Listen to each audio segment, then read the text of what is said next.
are the primary responsibilities of your job? I have two. The first one is, as a director, I have to make sure that all of the staff are following protocol and policy. And, I have to make sure that I do the timesheets right, the business aspect. The main portion of my job is me being a radiology tech. Even though I'm a director, I am hands-on with patients as well. And I take quality radiographic images for the doctors that refer them to me. What does a typical workday look like? In Oklahoma, most radiology techs that work in the clinic are working with lab techs as well. So we kind of I only do x-ray and they only do the lab, but I know how to do phlebotomy as well. In Oklahoma, a lot of rad techs are cross-trained into other healthcare fields. So the only one that we can't cross-train into is nursing. You actually have to be licensed in Oklahoma to have a nursing license. But I can cross-train, and I've cross-trained into phlebotomy and IV. So I know how to start flush IVs. I just can't put medicine in it, but I do know how to start an IV. And radiology techs can also cross-train into CT, MRI, ultrasound, all the other medical imaging modalities. So a typical workday could be from me taking x-rays to me doing a CT to me going down the hall and helping with MRI. And I also could be working in the lab taking care of drawing patients and doing things for specimen testing. So it's kind of vast of what we do. A typical workday it changes from day to day. Now, if you work in the hospital, you literally sign a contract that says specifically, I'm going to be an x-ray tech. And then a CT tech just does CT. But when you're in the clinic, it's everything. How did you decide to go into the field of medical imaging? When I was 14, I was diagnosed with scoliosis. I was actually a child model, and you have to walk the runway. And my mom noticed that the clothes actually weren't fitting me correctly on my hips, and she was like, "Oh, that's weird. You look funny. You look awkward walking." So she took me to the doctor, and they diagnosed me with scoliosis. It wasn't that bad, so luckily I didn't need surgery. But it was, as you grow older, your body gets taller, and they wanted to make sure my curve wasn't getting worse. So I had to go get x-rays every 3 months. And, once you go for so long, you're like, God, this is interesting. What do they do behind that wall? So I finally went back there and looked, and I was about 17, and I seen what they did. And it was to see, to put someone's art with medicine was kind of cool. What educational background does your job require?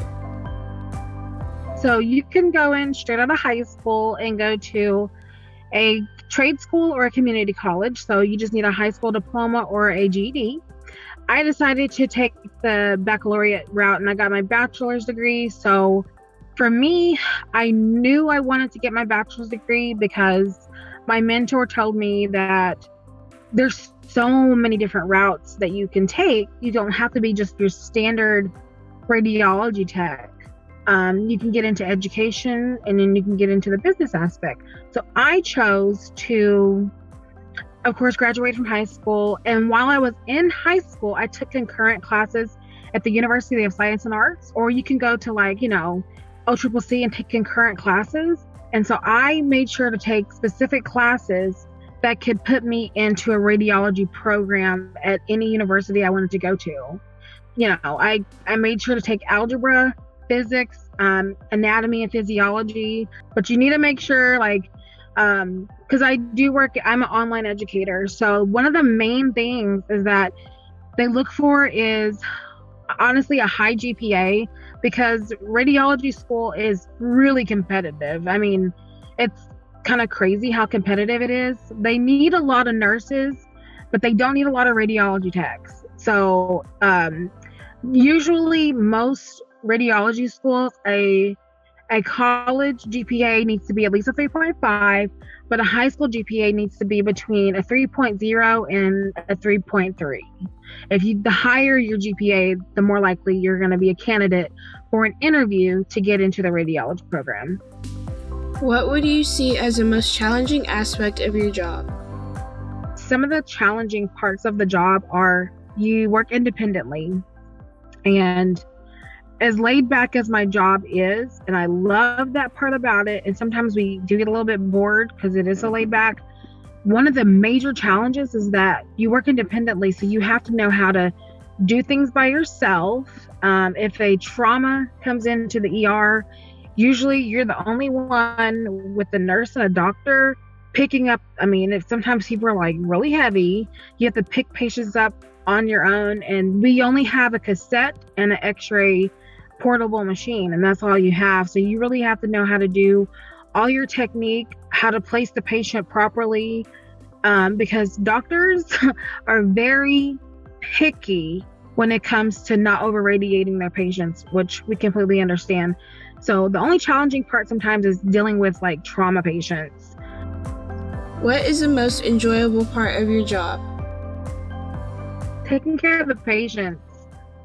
Once you have like a good solid reputation with your patients, they really want to come back. And at the end of the day, healthcare is a business, and you want the patients to come back to the facility that you're working at.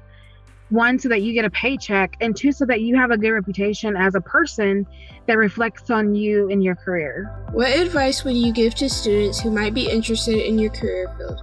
What courses would you recommend taking? If you talk to any of like the hospitals, because we have a lot of students that come from like high schools, and they'll be like, hey, can I watch you for the day, or, and I'm like, sure, just ask one of the hospitals if you can like watch for the day. Usually a lot of them are willing to do that. I mean, they still do it, and I'm there. They'll just have you come through, and they'll show you how to use the equipment and, all the things that we get to do.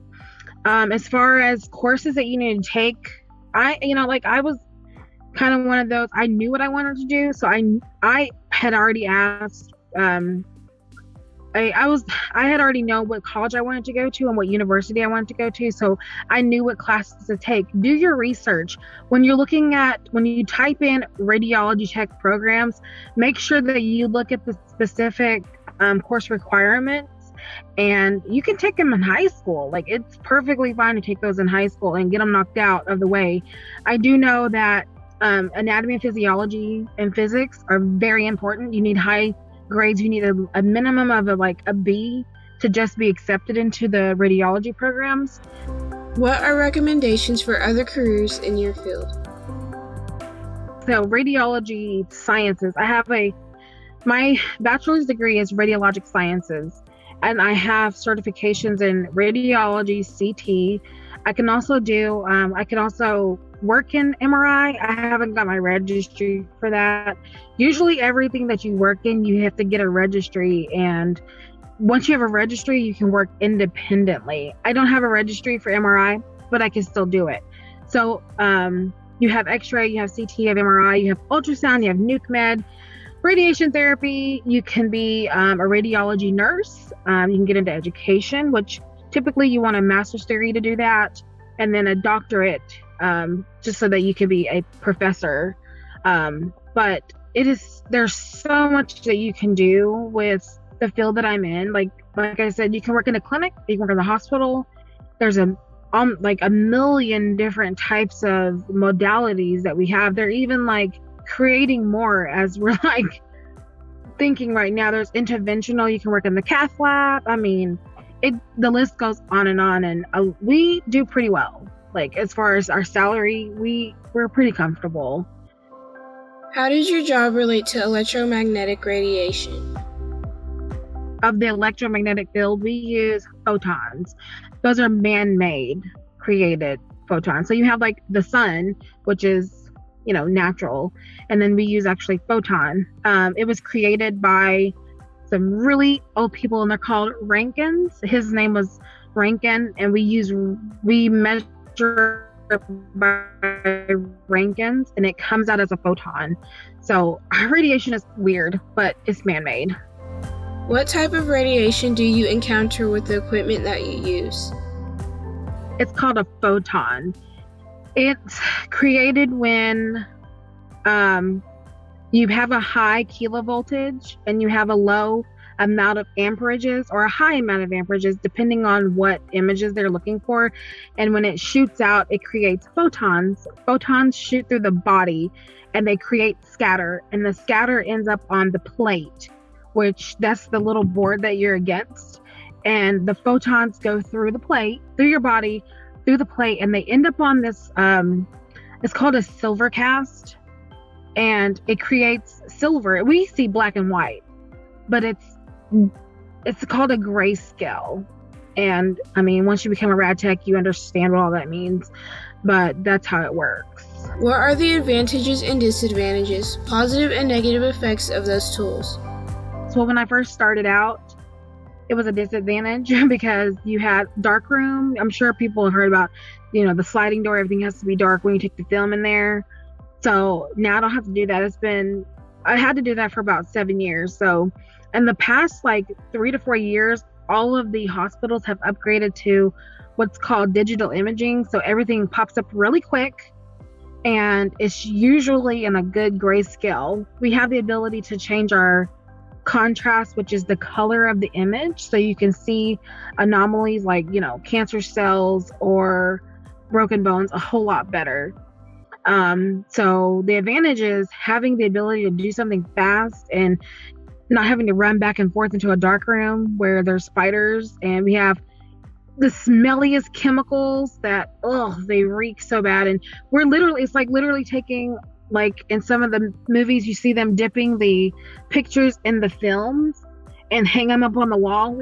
We did that, and now we don't have to do that. So it just comes up instantly. Like instant for us could be even like 30 seconds. I'm like, wow, it's so fast. Like some people think that's really slow. When you think of the new age of students, they think that's really slow because our cameras on our phone are instant, and a digital image might take 30 seconds, so that's kind of slow for some young people. But for us, it's fast because we used to have to sit around and wait for 30 minutes for your film to dry. So disadvantages, besides having to wait, the radiation is a disadvantage because you don't want to over radiate your patients at all. So you want to make sure that you're doing the right amount. It's called ALARA. It's ALARA, as low as reasonably achievable.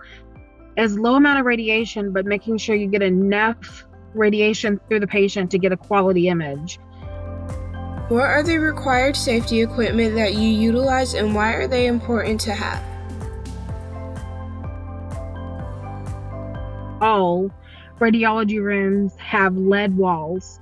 A lot of the ER rooms have lead walls too, just to prevent x-rays going into other rooms. And so we also wear lead vests all the time. It's just, you have to wear it. And we have in the x-ray machine, there's these little knobs that turn that way you can reduce the amount of x-ray to a specific body part. Those little, we call them collimators.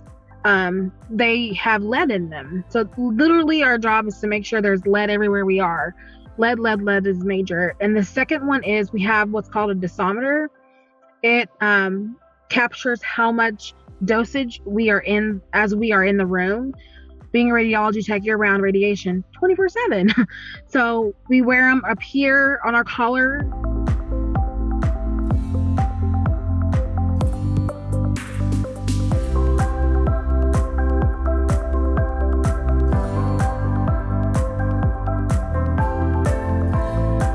Do you believe that we have become dependent on technology that surrounds us every day? Is technology adding value to our life physically, mentally, and emotionally? If so, why?